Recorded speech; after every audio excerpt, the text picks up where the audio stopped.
দেশের নানা মত ধর্মের সবাই একই পরিবারের সদস্য। মিলেমিশে সবার দেশের জন্য কাজ করতে হবে বলেছেন প্রধান উপদেষ্টা প্রফেসর মোহাম্মদ ইউনূস।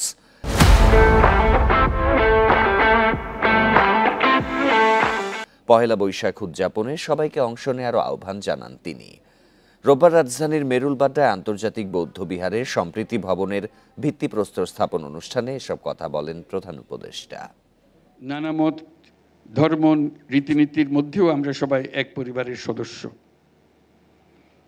এদেশের হিন্দু, মুসলমান, বৌদ্ধ, খ্রিস্টান, পাহাড় ও সমতলের বিভিন্ন সম্প্রদায় ও জনগোষ্ঠী সব মিলিয়ে এদেশের মানুষের বিচিত্র ভাষা, সংস্কৃতি, ঐতিহ্য।